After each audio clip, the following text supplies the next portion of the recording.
Hey guys, this is Fiend here, and today we have a review of probably the biggest phone on the market, not in size, just in pure impact. We have here the Apple iPhone 5. Okay, so in this review I'm just going to speak about the features of this phone and tell you what my opinion is, and whether you should get one or not. Okay, so first feature is the looks of this thing. Now, personally, I think it's absolutely stunning. It's probably one of the best design products from Apple. Now, I do have a kind of back screen protector thing on, so you can't really see the full extent of the slate finish, but believe me, it looks good. Now, some people have found that it's been kind of prone to scratching and stuff, but I've had no problems with that. I found it's absolutely fine. So, I'll just give you a bit of a tour of the phone. So here we have volume down, volume up, and the silencer switch. Top we have the lock button. Then on the back you have a back microphone, flash, and a camera. Down here we have the home button, and then the side SIM card slot. And finally on the bottom you have your headphone jack, which is moved down to the bottom, your speakers, and the new lightning adapter. Now, this design is a lot thinner, and I really like the kind of bezeled edges on it, as you can see. So that's pretty much the design. Now, the iPhone 5 supports this bad boy, the lightning connector. Now, I can see why Apple did this, because it is a smaller and a faster, better socket in general. Though a lot of people are annoyed because they can't use their 32-pin accessories in this. As you can see, it is a minute size compared to the huge, big 32-pin which stretched most of the way along the bottom. Now, one of the best features, as you can see here, is that you can plug it in that way, but you can also twist it around and plug it in the other way, so it's reversible, which is an extremely handy feature when you're trying to plug in and you can't really see what you're doing. Now, I would have liked if Apple included, for instance, a adapter in the box, maybe, or something like that. Would have been nice, considering a lot of people are going to have to spend about 20 quid on an adapter for this thing, which is a downside, but it's not enough to put me off getting this product. Okay, so now let's speak about the screen. So, it's a lot better screen than the iPhone 4S. It's a 4-inch Retina display.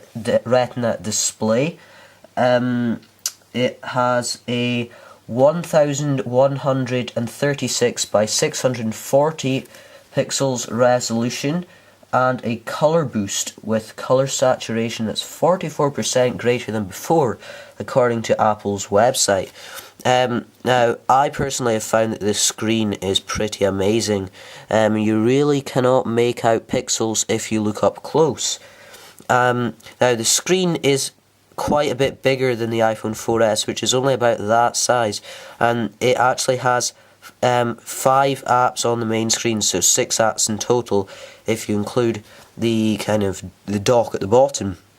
So that's a whole app bigger than the 4 and the 4S. All Apple's products before have been 3.5-inch screens, so you've gone up by half an inch in the diameter from corner to corner. Now, I'll just show you here. I have normal sized hands, and I can pretty much happily touch all the corners of the screen. I can reach the lock button, though I would prefer if it was over at the other side, because it's just kind of more handy to get to, but that's just a personal thing. Okay, so now we've spoken about the screen, let's speak about the cameras. Okay, so as usual on iPhones and most Apple products, we have a front-facing FaceTime camera and a back-facing camera. Now, these, I believe, both shoot in HD. The front-facing is about 720p, and I believe the back is full 1080p. It is also, I think, an 8 megapixel sensor, which is great for capturing photos and videos. Inside the camera app, there's lots of nice features. It can take photos extremely quickly, like probably about 7 or 8 per second, which is pretty good considering to some proper cameras.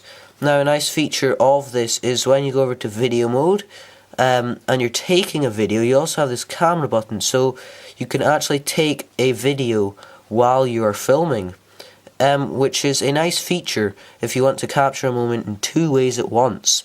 Now, also a nice feature of this is that you can do panorama mode. So basically what you do is just go into options and click panorama, then you'll see this dial and you just press the camera button and move it across, and you get pictures that look a bit like this. This is one of my garden, and you can see it kind of sweeps across the full thing, which is another really nice feature from Apple. Okay, so now I am going to speak about Siri. Now, we all love Siri. It's probably slightly better than it was on the other iPhones. You can ask it better questions. It does answer very quickly, and I just love this feature of the iPhone. Now, iPhone has gone away from Google Maps, though as you can see here, Google have released their Maps app. So on this phone it comes with Apple Maps, which has an interesting 3D mode, which I'll show you. So if I zoom out here and go over to, say, New York. So I'll just zoom in here, and then when I get down I can press 3D mode, and as you can see, kind of comes up with the buildings like this. Now these just look like cardboard because it hasn't actually loaded properly. Usually it's kind of like a cool version of Street View. Now this mode is not the best at the moment, but it's certainly a cool feature. Personally, I don't think Apple Maps are quite as bad as everyone's been saying. Okay, I don't think they're as good as Google Maps, but they have been getting a lot of criticism in the press. For what I've used them for, they're quite good. Okay, so Apple has put its newest A6 chip inside this iPhone, which is just supposed to be kind of better in all ways, you know, faster, things like that. It also has a pretty good battery, which apparently has 8 hours of 3G browsing time, 8 hours of talk time, and 10 hours of video playback. Now, I've been finding that I probably need to charge it once every 2 days maybe. I can possibly get 3 days out of it at a push, and that's not using it for most of the day. So I have found the battery life is pretty good. Also, it has an ultra fast wireless, as Apple are saying. And I have found that as well, where I have possibly only had one bar of wireless before, I now get full bars. So the internet speed is pretty good on this thing.